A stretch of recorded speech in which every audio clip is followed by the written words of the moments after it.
Welcome to UPSC drama. तो आज हम लोगों का जो चैप्टर है वो है पीटी 365 विजन आईएएस का एग्रीकल्चर सेक्शन। हम लोग इकोनॉमिक करने वाले हैं।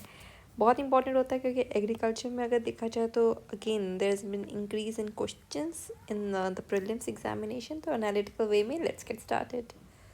तो फर्टिलाइजर सेक्टर इन इंडिया, देखिए फर्टिलाइजर्स पे क्वेश्चन आया हुआ है एंड अगेन एनवायरनमेंट पर्सपेक्टिव से भी हम लोग आगे करेंगे जब हम लोग अपना क्रैश कोर्स लॉन्च करेंगे। उसके अलावा अगर देखा जाए तो करेंट अफेयर्स हम यहाँ पे कर लेते हैं। तो क्या है, तो अगेन कुछ स्कीम्स आई हैं। क्या है, PM programme for restoration awareness. तो restoration awareness nourishment amelioration of mother, तो ये आपका फुल फॉर्म हो गया। तो पीएम प्रणाम करके एक स्कीम आई है, बजट में आई है एंड इसमें इंसेंटिवाइज किया जाएगा स्टेट्स को और यूटीज़ को कि वो ऑल्टरनेट फर्टिलाइजर्स को प्रमोट करें। किसको? ऑल्टरनेट फर्टिलाइजर्स को, balance use of chemical fertilisers. तो इस तरह से बात है। तो आपको पता होना चाहिए PM Pranam again a scheme related to fertilisers. Market development assistance for promoting organic fertilisers. तो अगेन फ्रॉम गोवर्धन प्लांट्स। तो Govardhan galvanising organic bio agro resources. तो अगेन ऑर्गेनिक फर्टिलाइजर्स पे वो है, फोकस है। ये सब आपको पता ही है ताकि आप ऑर्गेनिक वेस्ट से भी हम लोग वेल्थ जनरेट कर सकें। तो गोवर्धन बन जाता है एक तरह से, वो हो गया। फिर सल्फर कोटेड यूरिया, जिसको हम लोग क्या कह रहे हैं, यूरिया गोल्ड भी कह रहे हैं। अब यूरिया गोल्ड आ जाएगा, आप समझ ही नहीं पाएंगे क्या है। तो again sulphur coated urea to address the sulphur deficiency. तो सल्फर डेफिशिएंसी हो जाती है सॉइल में and save input cost from the for the farmers. तो वो हो गया। तो सल्फर कोटेड यूरिया, ठीक है, ये चीज़ होनी चाहिए। तो urea gold is more economical and efficient then the currently use Neem coated. अभी नीम कोटेड होता था क्योंकि देखो बहुत ज़्यादा क्या होता था कि जो यूरिया होता था ना, उसको क्या करते थे कि एग्रीकल्चर के लिए हम गवर्नमेंट ने सब्सिडी दी हुई है और उसको केमिकल इंडस्ट्री या फर्टिलाइजर इंडस्ट्री में से सीमेंट इंडस्ट्री वगैरह में आप डाइवर्ट कर दिया जाता था। तो इस तरह की प्रॉब्लम्स आ रही थी, इसलिए नीम कोटेड कर दिया। बट अगेन उससे भी एफिशिएंट क्या है, सल्फर कोटेड यूरिया। तो यूरिया गोल्ड भी जिसे हम कहते हैं, तो वो है यूरिया सब्सिडी स्कीम है जो कि एक सेंट्रल सेक्टर स्कीम है। सेक्टर स्कीम अगेन सेंटर पे ज़्यादा इस पर मतलब कॉन्ट्रीब्यूशन रहेगा, मेजर एरिया उनका रहेगा। तो urea subsidy scheme has been extended for another 3 years। तो दैट इज़ देयर। तो यूरिया में सेल्फ सफिशिएंसी के बारे में बात करी जाएगी, हमें सेल्फ सफिशिएंसी करनी होगी। तो पीएम प्रणाम हो गया फर्टिलाइजर्स, गोवर्धन योजना हो गया, फिर सल्फर कोटेड यूरिया हो गया। तो ये हो गया। थोड़ा सा फर्टिलाइजर इंडस्ट्री के बारे में भी कर लेते हैं। तो ये हमारा 8 कोर इंडस्ट्रीज में से आता है। तो फर्टिलाइजर इंडस्ट्री बहुत इंपॉर्टेंट होता है, ठीक है। तो it's in the core industries. Core industries क्या होता है, अगेन जो कि जिनका मेजर कॉन्ट्रीब्यूशन होता है इकोनॉमी में। तो it is one of the 8 core industries. Urea 2/3 of the overall fertiliser consumption में आता है। Potash is made through imports. तो पोटैश कहाँ से आता है, तो अगेन मेजरली हम इम्पोर्ट करते हैं पोटैश का मटेरियल। फर्टिलाइजर्स में प्राइमरी सेकेंडरी माइक्रो न्यूट्रिएंट्स होते हैं, ये सब में आपको जाने की ज़रूरत नहीं है, ठीक है। ये देख लीजिए इंडिया फर्टिलाइजर सेक्टर। तो second largest fertiliser consuming country after China. तो हम चाइना में देखा जाए तो प्रोडक्टिविटी बहुत ज़्यादा है, प्रोडक्टिविटी, ठीक है। बट वहीं पे इंडिया में अगर देखा जाए तो प्रोडक्शन ज़्यादा है, सबसे ज़्यादा है। तो चीज़ों में मतलब कई कई चीज़ों में। तो इसलिए अगेन आपको इससे पता लगता है कि फर्टिलाइजर्स का डिमांड भी इन्हीं 2 कंट्रीज़ में सबसे ज़्यादा हमको देखने को मिलेगा। तो ये हो गया है। And amongst world's largest importer of fertiliser material, ठीक है। तो इम्पोर्ट करते इतना ज़्यादा डिमांड है, तो दैट इज़ देयर। हल्का सा आइडिया आपको बस रखना है जो मैंने बताया है। फॉस्फोरस सेक्टर में क्या चल रहा है, have indicated that India is facing deficiency in obtaining phosphorus। तो India is the world's largest importer. तो वर्ल्ड का सबसे लार्जेस्ट इम्पोर्टर है हम फॉस्फोरस के, जहाँ पे हम कहाँ से लाते हैं, cadmium laden deposits of West Africa से मेनली हम लोग इम्पोर्ट करते हैं, ठीक है। Cadmium laden deposits of West Africa. तो फॉस्फेट होता क्या है, ये अगर हम देखें तो it is produced only in 2 states, Rajasthan और मध्य प्रदेश में होता है। तो ज़्यादातर मतलब इम्पोर्ट डिपेंडेंट हो जाते हैं इसमें। ये आप छोड़ दीजिए पॉइंट। कंसर्न्स क्या है अब विद फॉस्फोरस अवेलेबिलिटी। तो phosphorus coexist with cadmium heavy metal whose removal is expensive. तो कैडमियम के साथ ये पाया जाता है, ठीक है, माइंस में। तो वहाँ पे अगेन उसका जो रिमूवल है, उसको एक्सट्रैक्ट करना फॉस्फोरस का, वो थोड़ा सा डिफिकल्ट हो जाता है। तो आपको पता होना चाहिए अब कैडमियम कहाँ है, फॉस्फोरस कहाँ है, आपको पता लग गया वेस्ट अफ्रीका में ज़्यादा मिल रहा है, ठीक है। तो इसीलिए वेस्ट अफ्रीका में अगर हम देखें तो again handful of countries such as Morocco, West Sahara, China, Algeria control most of the phosphorus thing. Harmful effects क्या है? तो most much of the phosphorus lost directly to water bodies as agricultural run off. तो agriculture बहुत ज़्यादा पानी मतलब निकाल दे रहे हैं, उससे सारा न्यूट्रिएंट्स जो है वो बाहर चल जाता है, तो हो जाता है, जिससे अगेन एल्गल ब्लूम्स का प्रॉब्लम हो जाता है। तो ये सब चीज़ें हो जाती हैं। Cadmium laden fertilizers are often applied to the soil, absorbed by crops and consumed bioaccumulating। तो बायोअक्यूमुलेशन का भी प्रॉब्लम हो जाता है, बट अगेन प्लांट ग्रोथ के लिए ज़रूरी होता है तो यूज़ किया जाता है। Ways to reduce phosphorus पॉसिटी।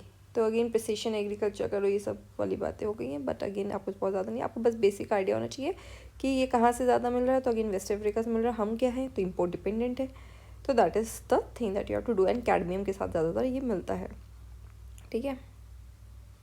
ये हो गया माइनर इरीगेशन। तो मिनिस्ट्री ऑफ जल शक्ति release census reports on this. तो व्हाट इज़ माइनर इरीगेशन क्या होता है? तो इरीगेशन प्रोजेक्ट्स इन इंडिया, इसको 3 कैटेगरीज में डाला गया है, मेजर, मीडियम और माइनर। माइनर में अगर देखा जाए तो cultivable command area of more than 10,000 hectares, वो हो जाता है मेजर। फिर ऐसे मीडियम ऐसे ही होता है, मतलब माइनर अगर देखा जाए तो 2,000 हेक्टर से भी कम होता है अगर कल्टिवेबल कॉमन एरिया देखा जाए तो, मतलब छोटे छोटे एरिया में जो करते हैं बेसिकली। तो आपको नाम नंबर याद रखने की ज़रूरत नहीं है। सोर्सेज क्या है? तो माइनर इरिगेशन प्रोजेक्ट है both surface and ground water sources, तो वो सब चीज़ें हैं।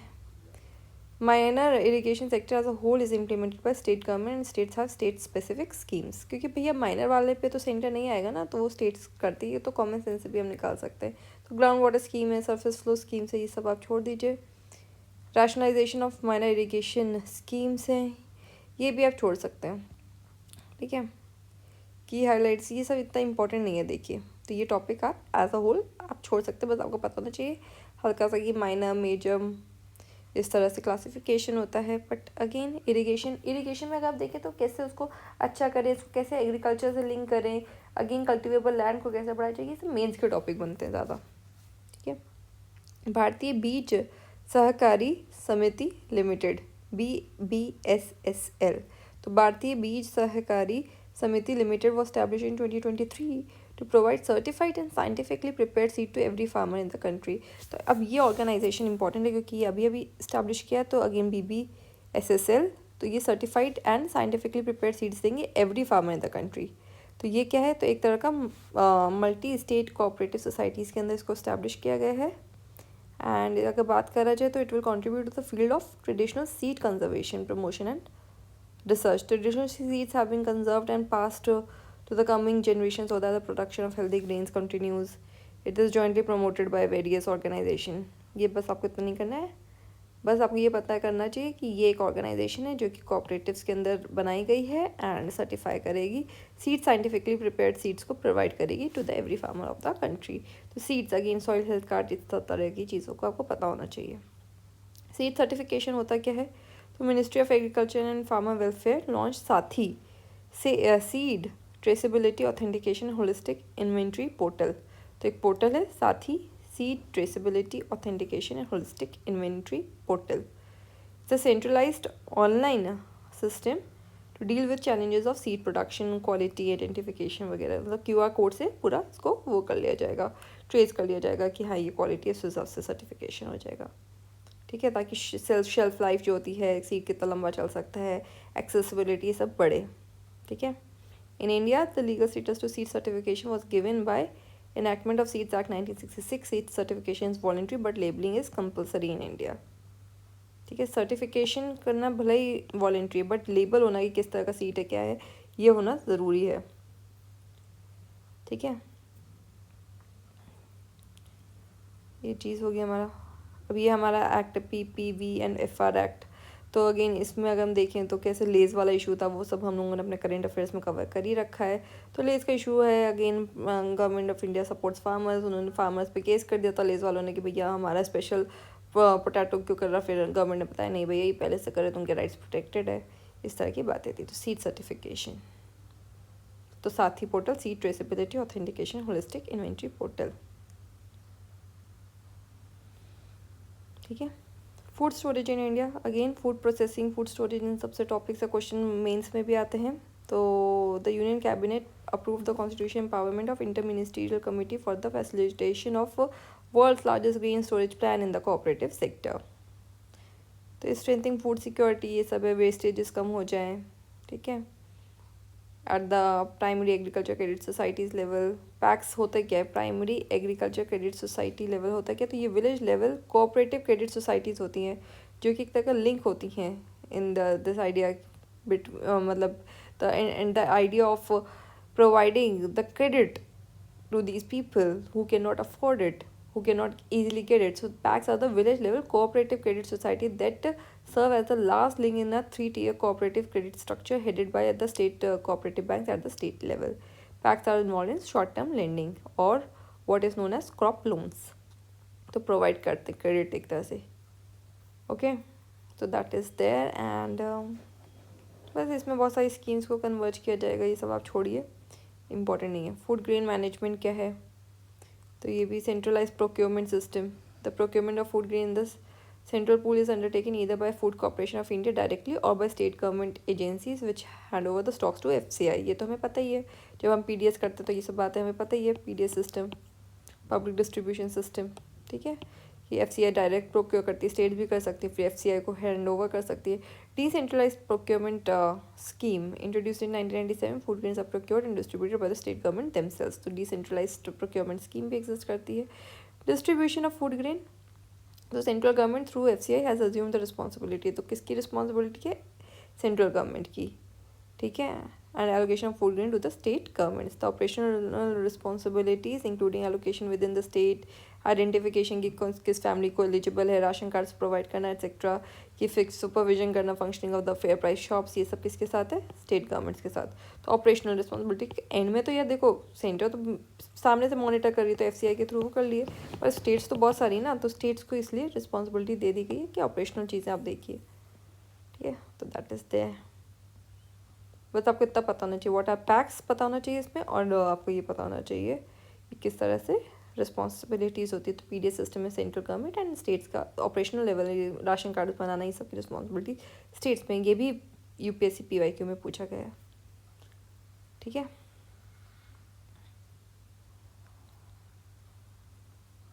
तो ये देखिए, sustain increase in food grains production in India. भाई इंक्रीज़ तो हो गई, पॉपुलेशन भी बढ़ रही है, तो इस तरह से इंक्रीज, सस्टेन इंक्रीज हुआ है. Managing food inflation in India. Food inflation बड़ी प्रॉब्लमेटिक चीज़ होती है.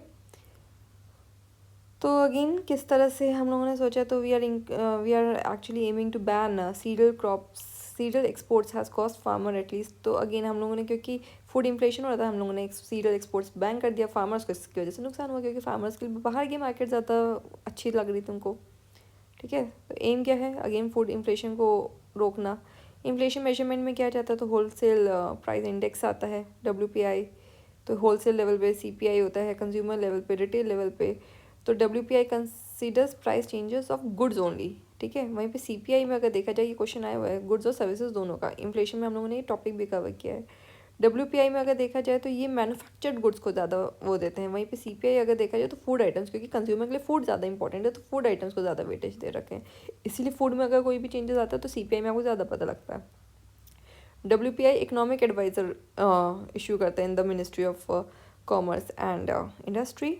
वहीं पे अगर हम देखें तो NSO जो है, ठीक है, मॉस्पी का, वो रिलीज़ करता है all India consumer price index. इसका अलग से एक टेबल पूरा आप बना सकते हैं, ये आपके लिए प्रीलिम्स के लिए इंपॉर्टेंट हो जाता है. फूड इन्फ्लेशन अगर देखा जाए तो अगेन रशिया यूक्रेन वॉर हुआ था, तो अगेन वीट इन्फ्लेशन आपको देखने को मिला था. उसके अलावा heat waves, unseasonal rains, monsoon हमारे यहाँ वेरिएबल है. गवर्नमेंट की पॉलिसीज़ इंक्लूडिंग MSP, जैसे भी आपको पता ही है, फार्मर्स प्रोटेस्ट चल रहा है, तो वो सब भी आपको मेंस में इंपॉर्टेंट हो जाएगा कि can MSP B actually made mandatory, all those things.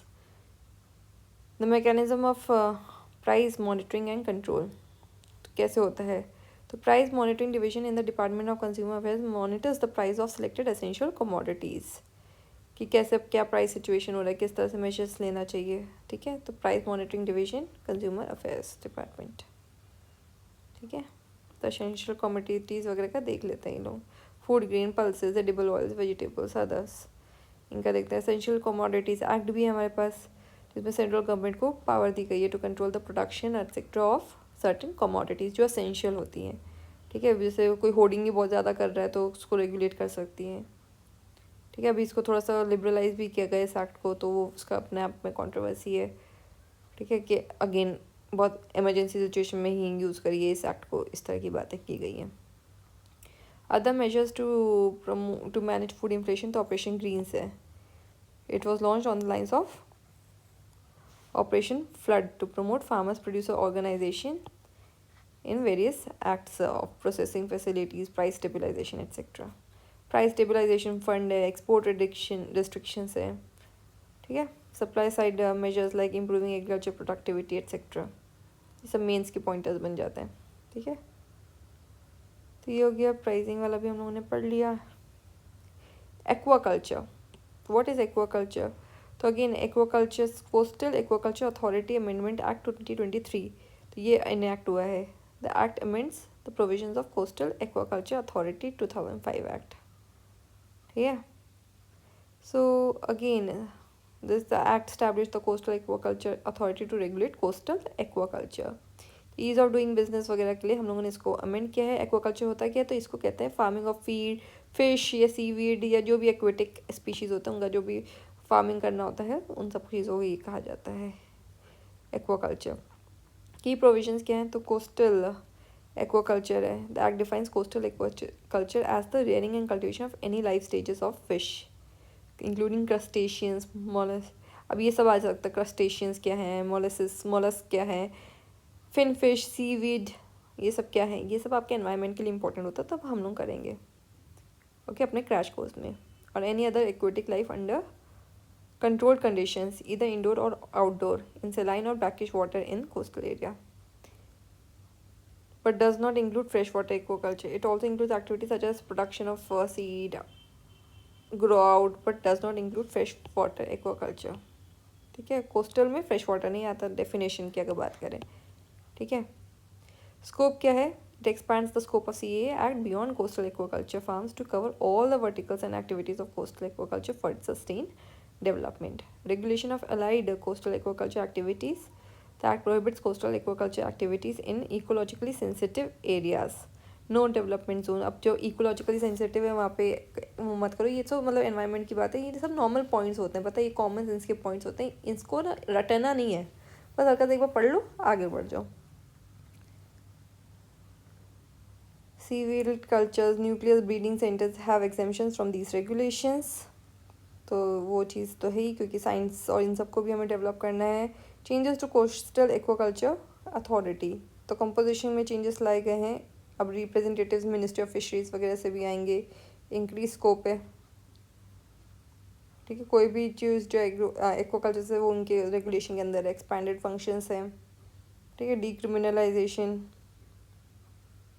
The act removes the imprisonment provisions, मतलब थोड़ा सा वो करा गया है ताकि अच्छे से हो सके कोस्टल एक्वाकल्चर, थोड़ा सा लिबरलाइज किया गया एक तरीके से।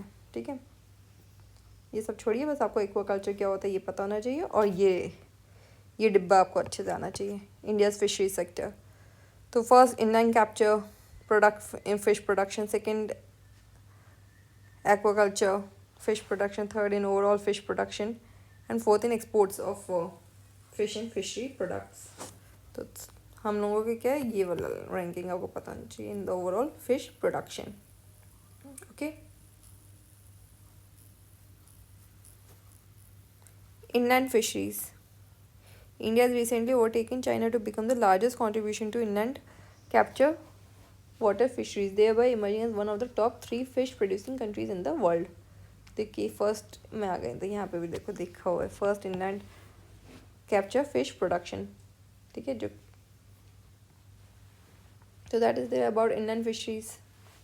तो फ्रेश वाटर में जो होती है ना वो सब होता है, जैसे रिवर्स वगैरह, लेक्स, रिजर्वर्स, पॉन्ड्स में जो कर रहे होते हैं। It is mainly done through 2 methods, capture fisheries, culture fishing. ये सब छोड़िए, टाइप्स ऑफ इनलैंड फिशरीज ये भी छोड़ दीजिए, बस टैंक्स में कर लो, पॉन्ड्स में कर लो। मतलब जो देखो सी में होता है वो अगेन वो होता है उस साइड का। सी के अलावा अगर देखा जाए तो लैंड के अंदर, कंट्री के लैंड एरिया के अंदर जो हो रहे थे ना उसे इनलैंड कहते हैं। Cold water fisheries, cage culture in reservoirs, brackish and saline aquaculture, shrimp aquaculture, ornamental fisheries, riverine fisheries.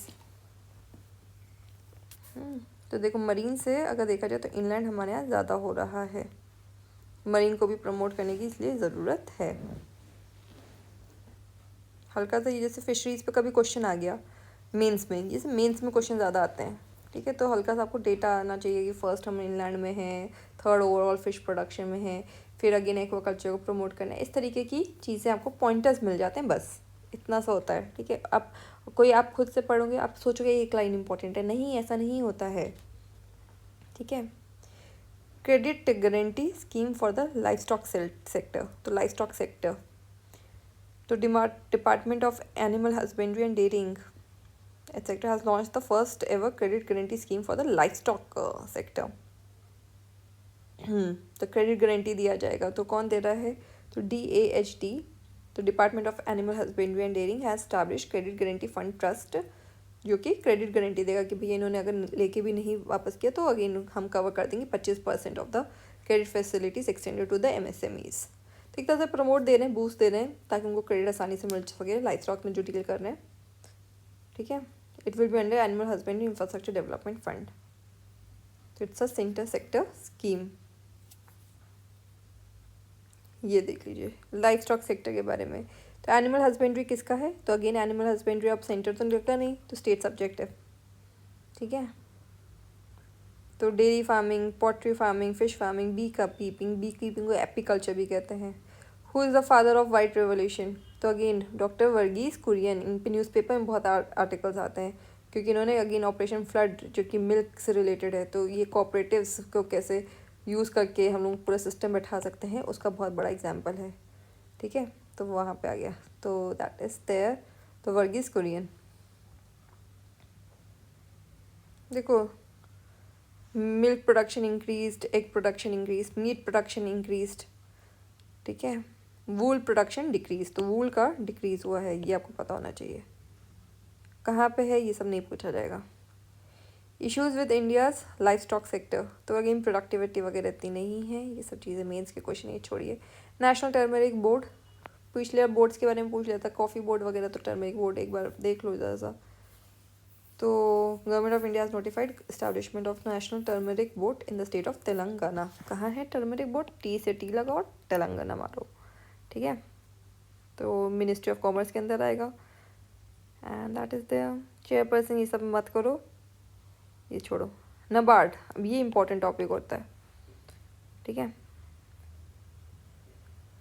तो sir NABARD has successfully raised this much from social impact bonds. तो सोशल इम्पैक्ट बॉन्ड क्या होता है, अब ये economics का important होता है। तो अगेन सोशल इम्पैक्ट बॉन्ड क्या होता है, ये एक तरह का वो होता है, पैसा मतलब सोशल सेक्टर के लिए जो रेस करा जाता है, जैसे NGOs वगैरह के लिए रेस किया जा रहा है, उनके शेयर्स पे कोई इन्वेस्ट कर रहा है, तो out of goodwill, good heart लोग जो करते हैं इन्वेस्ट, तो वो चीज़ आ जाती है। नबार्ड के बारे में पढ़ लीजिए। तो अगेन रिकमेंडेशन किसकी थी, शिवराम कमेटी की थी कि भैया नाबार्ड को स्टैब्लिश किया जाए। तो एग्रीकल्चर क्रेडिट फंक्शंस जो RBI के थे वो नाबार्ड के पास चले गए। Refinance functions of the agriculture refinance and development corporation, तो रीफाइनेंस, तो ये RRBs को जैसे लोन्स प्रोवाइड करते हैं, फिर RRBs नीचे प्रोवाइड करती है, इस तरह से चलता है। तो रीफाइनेंसिंग में वो है। Administered by ministry of finance, ministry of finance. Ownership कौन है, तो wholly owned by government of India. Vision क्या है, development bank of the nation by fostering rural prosperity, sustainable agriculture, इन सबका एम है। क्रेडिट रिलेटेड फंक्शंस भी है, नॉन क्रेडिट रिलेटेड फंक्शन भी, जैसे अगेन फाइनेंशियल इंक्लूजन वगैरह करना, ठीक है। इनिशिएटिव्स क्या है, तो rural infrastructure development fund establish किया था। तो ये फंड किसके अगेंस्ट है, किसके एंड पे, तो अगेन आपको पता होना चाहिए, NABARD. Watershed development fund and tribal development fund. Refinancing is the basic feature and the inclusion that is there. ICAR के बारे में कर लो, Indian council of agriculture Research, ठीक है। तो मिनिस्ट्री ऑफ एग्रीकल्चर के अंदर आती है। इसको पहले imperial council of agriculture research कहते थे। तो ये अगेन आज़ादी से पहले बनी थी, ठीक है। सोसाइटी रजिस्ट्रेशन एक्ट के अंदर बनी थी एंड किसकी रिपोर्ट पे बनी थी, तो रॉयल कमीशन ऑफ एग्रीकल्चर। अब ये हिस्ट्री का क्वेश्चन ऐसा आ सकता है। तो रॉयल कमीशन ऑन एग्रीकल्चर के रिकमेंडेशन पे क्या बना था हमारा, आईकर, ठीक है, Indian council of agriculture research. तो एग्रीकल्चर से रिलेटेड सारा काम करते हैं। Role of ICAR towards betterment of agri food systems, seed programmes वगैरह, इतना मत चाहिए। जेनोमिक्स, को मॉनिटर करना, ये सब चीज़ें, बायोटेक्नोलॉजी, पूसा डिकम्पोजर, ये सब चीज़ें जो इनोवेशन हुई थी। ये हो गया consultative group on international agriculture research, ये सब आपको नहीं करना है, ठीक है। थोड़ा ही बहुत टॉपिक्स होते हैं, ठीक है। तो हम लोगों ने क्या कर लिया, तो हमने आयकर के बारे में पढ़ लिया है, ठीक है। तो अगेन रॉयल कमीशन से आया था एंड 1929 में इस्टेब्लिश हुआ था। Imperial council of agriculture research कहते थे, मिनिस्ट्री ऑफ एग्रीकल्चर के अंदर आता है। नाबार्ड के बारे में पढ़ लिया, रूरल इंफ्रास्ट्रक्चर डेवलपमेंट फंड इससे रिलेटेड है, शिवराम कमेटी के अंदर आया था। Ministry of finance government of India के ओनरशिप पे होल्ली, ये चीज़ आ गया, ठीक है। टर्मरिक बोर्ड का टॉपिक हम लोगों ने कर लिया। फिर again animal husbandry state subject है, ठीक है। फिर फिशरीज़ के बारे में हमने बात किया, तो first in inland production of fisheries का स्टेटस हम लोगों ने किया। फिर WPI CPI के बारे में हम लोगों ने डिस्कस कर लिया। WPI में सिर्फ गुड्स आते हैं, CPI में गुड्स और सर्विसेज दोनों आते हैं। फूड स्टोरेज के बारे में हमने बात कर लिया। पैक्स क्या होता है, primary agriculture credit societies village level की होती हैं। सीड सर्टिफिकेशन का टॉपिक किया है, तो साथ ही seed traceability authentication holistic inventory portal, Bharatiya Beej सहकारी समिति लिमिटेड के बारे में हम लोगों ने बात किया है, जो कि मल्टी स्टेट कोऑपरेटिव सोसाइटीज़ है एंड ये साइंटिफिकली प्रिपेयर्ड सीड्स प्रोवाइड करेंगे to the every farmer of the country. Minor irrigation क्या होता है, फोस्फोरस सेक्टर इंपोर्ट करते हैं हम, फोस्फोरस पोटैश इंपोर्ट करते हैं, एंड PM प्रणाम स्कीम, तो अगेन फर्टिलाइजर से रिलेटेड था। That is the agriculture sector का पूरा current affairs. So please like share and subscribe UPSC drama.